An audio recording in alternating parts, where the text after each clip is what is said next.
Now we have more to talk about, हम अच्छे से उसके बारे में कॉन्वर्सेशन भी कर सकते हैं और आपके सफ़र के बारे में भी जान सकते हैं। बिल्कुल, ज़रूर सर। सो पहले तो ये बताइए कि एक्सपेक्ट कर रहे थे कि इतना बड़ा हिट हो जाएगा, और जैसे आप मुझे ऑफ कैमरा बता रहे थे कि आपका DMs, messages, WhatsApp, everything is just flooded with messages, तो ये एक्सपेक्टेशंस थी? ये एक्सपेक्टेड था कि ड्रामा अपने स्लॉट को लीड करेगा।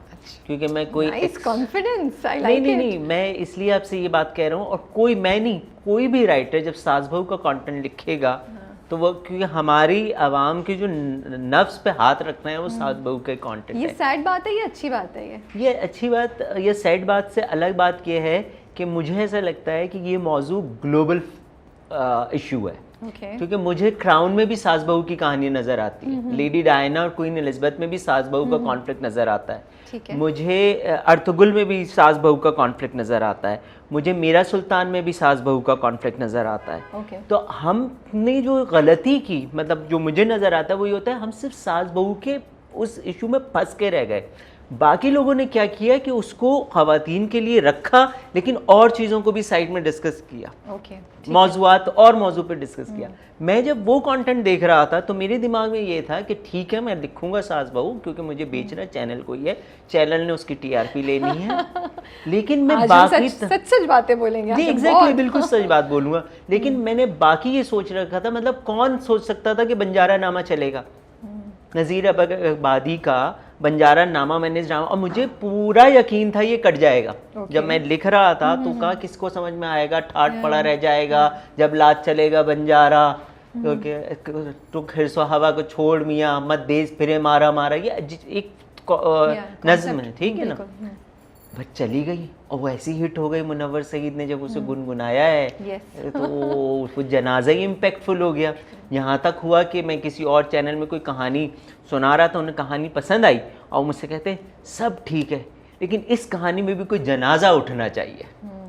तो ये चीज़ें थी, तो मैं उस एलिमेंट को देख रहा था कि ठीक है, सास बहू पे रखना है, ऐसे ही रखना है, जो घरों में लड़ाइयाँ होती हैं, मासेस की लड़ाइयाँ करानी है, लेकिन आपने कॉन्वर्सेशंस रखनी है, बाकी इश्यूज पे बात करनी है। तो ये ज़्यादा अच्छा है बानिस्बत आप ये क्लेम करें ना हम बहुत डिफरेंट प्लेस बना रहे हैं और बहुत डिफरेंट कंटेंट क्रिएट कर रहे हैं, जब वो डिफरेंट कंटेंट मासेस ने देखा ही नहीं तो आपने इम्पैक्ट क्या दिया।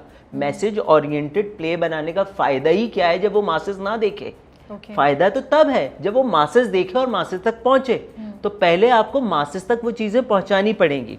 राबे, हिस्ट्री में जब साउथ एशियन हिस्ट्री है उसमें ये बताया जाता है, जब हम पढ़ते हैं कि कव्वाली कैसे बनी, जब मुस्लिम यहाँ पर आए साउथ एशिया में, तो इंडिया में जो रिलीजन था उसमें भजन गाए जाते थे और सारी चीज़ें होती थी, तो उन तक वो मैसेज जो हमारे हिस्ट्री थी वो गा के पहुँचाने का एक तरीका इजाद किया गया। धीरे धीरे वो कव्वाली की शक्ल इख्तियार कर गई। अच्छा, क्या अजान थी, अजाने बिलाली, बिल्कुल नहीं पता है ये बात। This is the history. अब आपने क्या किया कि आपने उन लोगों को जो आपके पास मौजूद थे उनको देखा कि यार टारगेट ऑडियंस क्या है, अच्छा ये गुनगुना के चीज़ों को समझते, ठीक है। फिर आपने भजन के अंदाज, भजन के देखा कि वो इस तरह से गुनाए, आपने कहा अच्छा फिर हम कव्वाली को के अंदाज में बात करेंगे।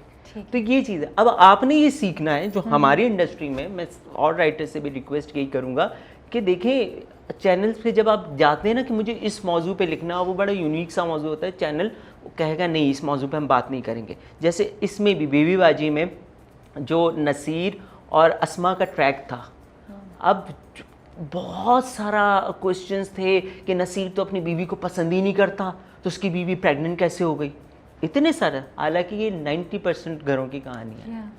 ये तो अच्छा, मुझे I am surprised about this question because I feel कि ये तो is irrelevant in Pakistan, sorry to say. Exactly, देखे ना, अब ये मौजूद था ना, मेरे लिए ये ज़्यादा इंपॉर्टेंट है कि नसीर की बीवी रुकी क्यों है अभी तक, जो मैं बाद में आपसे पूछूंगी। डेफिनेटली वो एक सवाल अपनी जगह एग्जिस्ट करता है, लेकिन अगर आप सोशल मीडिया पे इस मौजू पे सवाल देखें तो आपको हर कमेंट यही नज़र आएगा कि ऐसा कैसे हो सकता है, ये तो अपनी बीवी को पसंद ही नहीं करता था।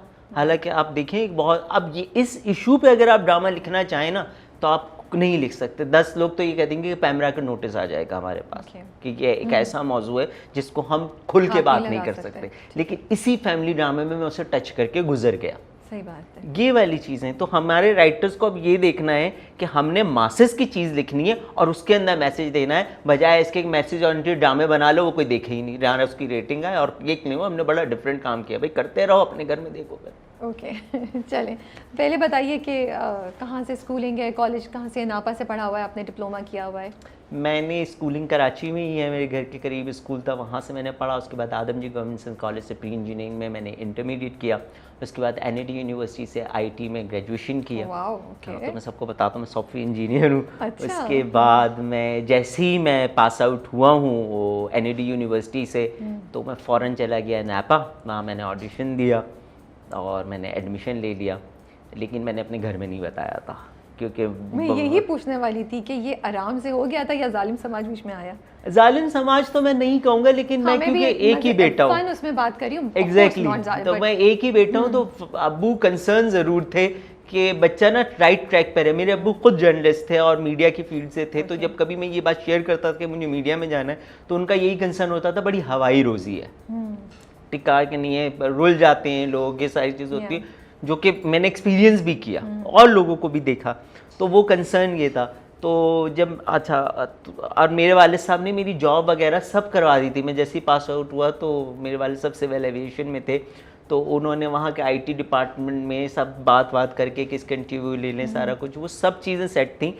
अब मैं बताए बगैर मैंने नापा में एडमिशन ले लिया और मैं रोज़ाना शाम को 4 बजे 5 बजे मेरी क्लास होती थी, तो रोज़ाना बैग उठा के नापा चला जाता था। अब मेरे भाई साहब पूछते थे तुम रोज़ाना शाम को कहाँ जा रहे हो, तुम्हें जॉब है, अब तो बस शादी करनी है और सारा कुछ करना है ये। तो मैं कहता था मैंने सोचा है कि मैं साथ साथ MBA भी कर लूँ ना, तो मैं IBA के टेस्ट की तैयारी करने जाता हूँ। मैंने उनको नहीं बताया था कि मैं नापा में एडमिशन ले चुका हूँ। अच्छा हुआ क्या कि वो थोड़े दिन बाद डेट आ गई IBA के टेस्ट की, तो मेरे अब्बू दिखा रहे अखबार में आया, मैंने कहा जी जी। तो मैं उनको दिखाने के लिए IBA का फॉर्म ले आया। अच्छा। और मैं वो भरने लगा उनके सामने जान के बैठ के कि नहीं यकीन आ जाए। अच्छा मेरे जितनी भी दोस्त पास आउट हुए उसमें बहुत सारे लोग IBA का टेस्ट दे रहे थे, तो 2 दिन पहले रात में जाके मैंने उनके साथ तैयारी की कि टेस्ट दे रहा हूँ तो कर। मज़े की चीज़ ये हुई कि मेरा टेस्ट क्लियर हो गया, वो सब फेल हो गया। काफी मुश्किल होता है। एग्जैक्टली, और मैं बड़ा सेलिब्रेटेड बन गया कि यार मंसूर का टेस्ट हो, IBA में एडमिशन ये हो, मुझे भी ऐसा फील हो, मैंने पता नहीं क्या मार्का मार लिया। मैंने it is a big thing to pass IBS test. आई किसी जमाने में होती थी। Okay, that's another discussion for another time. क्योंकि अब जो खैर, तो मैं जब वहाँ अब सुबह मैं IBA की क्लास लूँ, शाम को मैं नापा की क्लास लूँ। ओ, तो आपने IB भी ज्वाइन कर लिया? जी, मैंने बेवकूफ़ी ये की। अच्छा। और वहाँ मुझे तो बैलेंस शीट बनाना ना है, वो पैसों का हिसाब किताब, मैं इसमें सबसे ज़्यादा वीक हूँ। मेरा दिमाग ही सिर्फ इन चीज़ों में चलता था, आर्ट की फील्ड में और ये सारी चीज़ों में। फिर वो एक वक्त आया जहाँ मैंने डिसीजन लिया और मैंने कहा कि नहीं, मुझे छोड़ना है IBA, मुझे नहीं करना, मुझे तो नापा में करना है। तो वालिद साहब को भी फिर मैंने उसी तरह से कन्विंस किया कि नहीं, और वो उनका कंसर्न अपनी जगह था। फिर मैंने कहा डिग्री तो मेरे पास मौजूद है, जहाँ भी कोई मसला होगा। और फिर नापा में पढ़ते हुए मैंने काम ये किया था, मैं ट्यूशन्स पढ़ाता था। तो और ट्यूशन वालों को थोड़ी बताता था कि मैं कोई नापा में जाके एक्टिंग करता हूँ, यही बताता था सॉफ्टवेयर इंजीनियर है, आपके बच्चे को इंजीनियर पढ़ा रहा है, वो खुशी खुशी रखते थे इंजीनियर बन रहा है हमारे बच्चों को पढ़ाने के लिए। तो दिस इज़ हाउ डिड। फिर नापा से पास आउट हो गया। पास आउट होने के बाद इंडस्ट्री में निकला था हीरो बनने के लिए।